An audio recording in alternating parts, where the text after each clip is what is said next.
Baypath is looking for foster homes to help dogs find their true selves so they can be placed in forever homes. Being in a foster home is more comfortable for an animal as opposed to being in the kennel, and then we rely on our foster homes to let us know the behavior of the dogs and their personalities so that we can share that information with potential adopters, and it helps us make better matches. Please visit baypathhumane.org to join our foster family.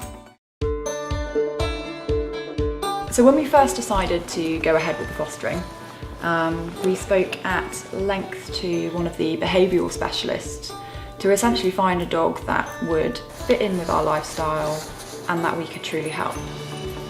Because obviously us living in a 2-bed apartment with no backyard and a really busy main road and people with dogs in the apartment, we needed to make sure that we had one that fitted.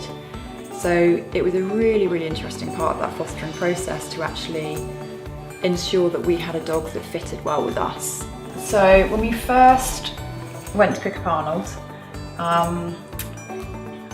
we were honestly quite shocked. We walked into the room where he was being boarded, and we just saw this little bundle of cowering flesh, essentially. And his ears were pinned back. He was obviously really, really wary of 2 strangers essentially coming into his life. So instantaneously thought, yeah, this is a dog we can definitely help out. This dog needs to be out of here. He needs to be in a home where he can just have some love and some confidence installed in him. And I remember obviously the first time that his ears started to come forwards and he started to kind of make eye contact with us.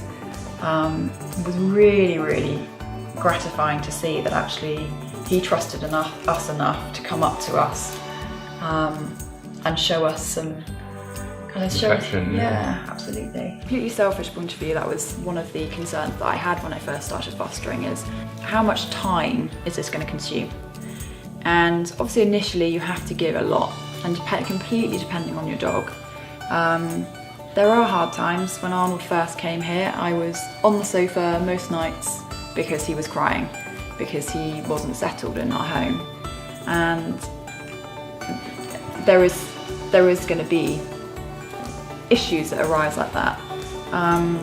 But actually if you set yourself up well and you talk to the behavioural team and you go through steps to ensure your dog doesn't get anxious when you leave, the time constraints can be significantly reduced. We've only had Arnold for a couple of months, but now he is at the stage where he is relaxed and he's happy enough that we are able to leave him for prolonged periods of time. So we can go out for dinner, we can go out to the cinema, we can do the things that we love doing without worrying that our foster dog at home is going to be tearing his hair out because he's anxious and worried. Yeah. But you have to invest that time initially, and it depends obviously on the type of dog that you foster. Yeah. I think for me it's just how rewarding it has been. I knew it would be incredible to foster a dog and to see them go home for the first time. But actually knowing how much help that you are giving these dogs has been life-changing.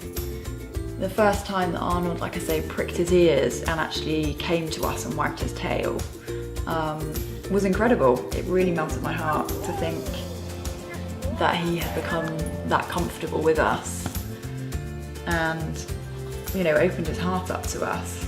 Fostering a dog doesn't mean that you have to give up all of your life commitments. It is something that can fit around your schedule.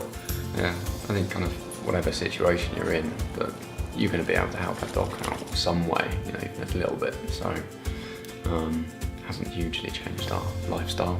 It's just kind of fitted into it. And, it's enriched it.